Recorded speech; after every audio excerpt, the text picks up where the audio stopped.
صلی علیک یا رسول اللہ وسلم علیک یا حبیب اللہ صلی علیک یا رسول اللہ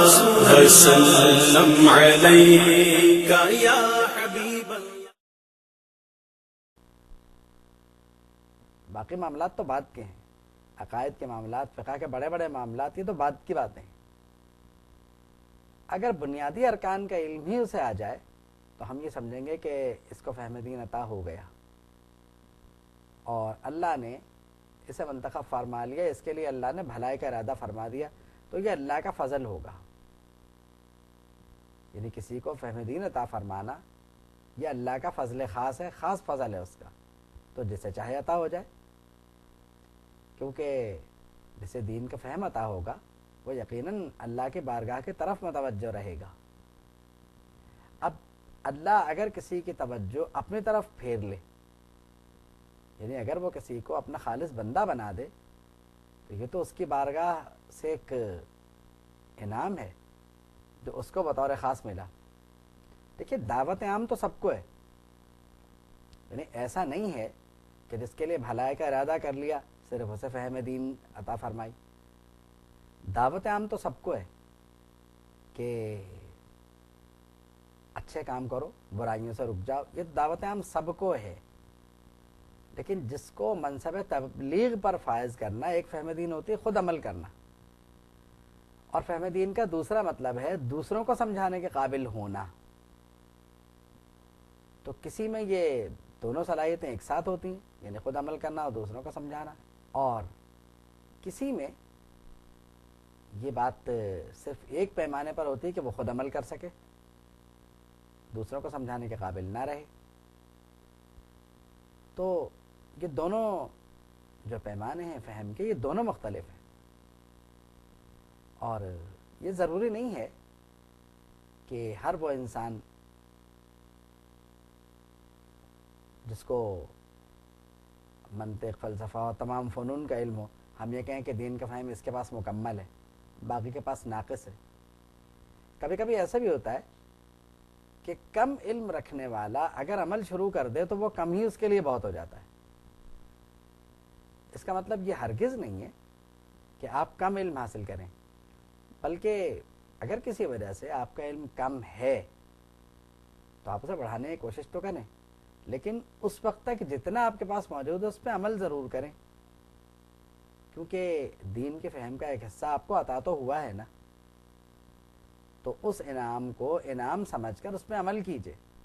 یہ ضروری ہے۔ اور اگر ایسا نہ ہوا تو پھر وہی بات ہے، کہیں ایسا نہ ہو کہ آپ کو ناشکری کی سزا ملے۔ بعض لوگ یہ سوچ کے دین کا علم حاصل نہیں کرتے کہ ارے اگر حاصل کر لیا تو عمل کرنا پڑے گا، تو عمل تو آپ کو ویسے بھی کرنا پڑے گا، اس لیے کہ اگر آپ نے ویسے ہی عمل نہیں کیا تو بے عملی کی سزا تو ویسے ہی ملے گی آپ کو۔ مثال کے طور پر کوئی شخص یہ نہیں کہہ سکتا کہ مجھے چونکہ نماز نہیں آتی اس لیے میں نماز نہیں پڑھوں گا، اور وہ یہ بھی نہیں کہہ سکتا کہ میں نماز کا علم معاذ اللہ نہیں سیکھوں گا کیونکہ نماز سیکھ لی تو پڑھنا پڑے گی۔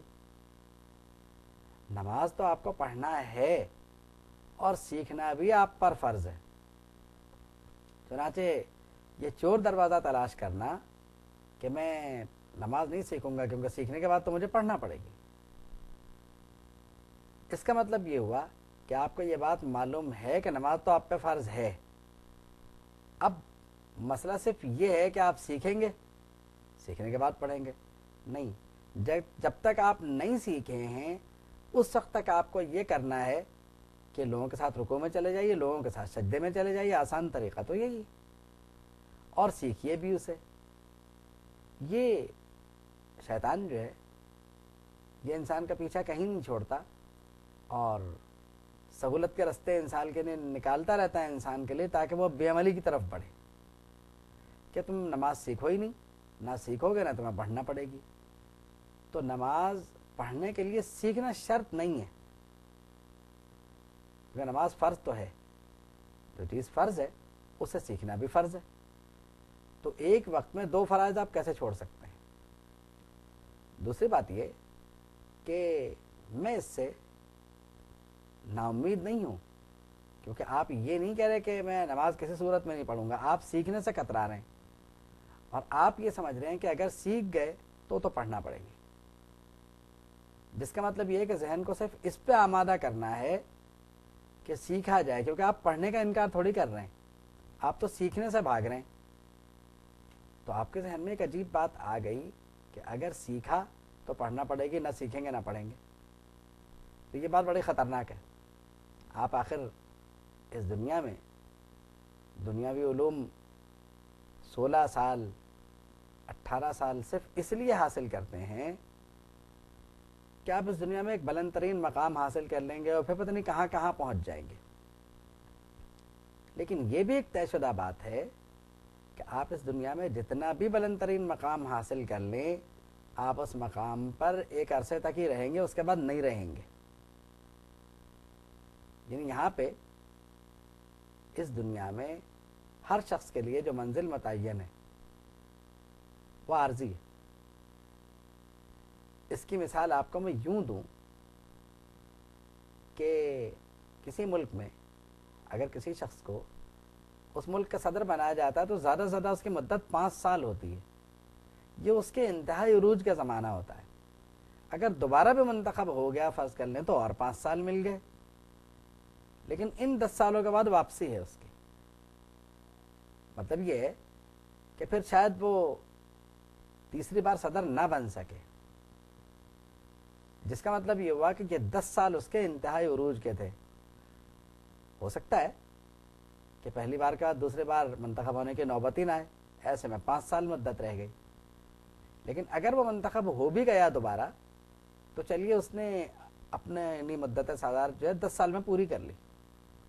چونکہ اس کے انتہائی عروج کا زمانہ تھا۔ اس کے بعد پھر وہی عام سا انسان، سابق کا لفظ لگ جائے گا اور عام سا انسان۔ اب معیار زندگی کیا ہوگا یہ تو اللہ بہتر جانتا ہے، وہ تو ایک الگ مسئلہ ہے۔ لیکن جو شان و شوکت تھی وہ 10 سال کے بعد ختم، جس کا مطلب یہ ہوا کہ دنیاوی منصب اگر آپ کو کوئی مل بھی جاتا ہے تو آپ کہ اس پر متعین رہنے کی خاص مدت مقرر ہے، اور 65-70 کے بعد تو یہ امید اور بھی جاتی رہتی ہے، کیونکہ انسان موت سے قریب ہوتا جاتا ہے، موت کا یقین آنے لگتا ہے، اور ہو سکتا ہے کہ وہ موت سے تنہائی میں خوف زدہ بھی ہوتا ہو۔ لیکن آپ سوچئے اس کے لیے 15-16 سال 17 سال ہم نے محنت کی اور 60-65 برس ہم نے گزارے تو کیا کیا؟ لیکن اللہ رب العالمین کی طرف جو علم توجہ دلا سکتا تھا اسے ہم نے بالکل حاصل نہیں کیا۔ اب مر کے تو وہیں جانا ہے۔ تو یہ بڑی حیرت کی بات ہے کہ دنیاوی زندگی جو عارضی ہے، تو اسے بہتر بنانے کے لیے ہم نے زندگی کے 15-16-17 برس یا 20 برس جو بھی ہیں، رات دن محنت کر کے یہ عرصہ پورا کر کے ایک سند حاصل کر لی۔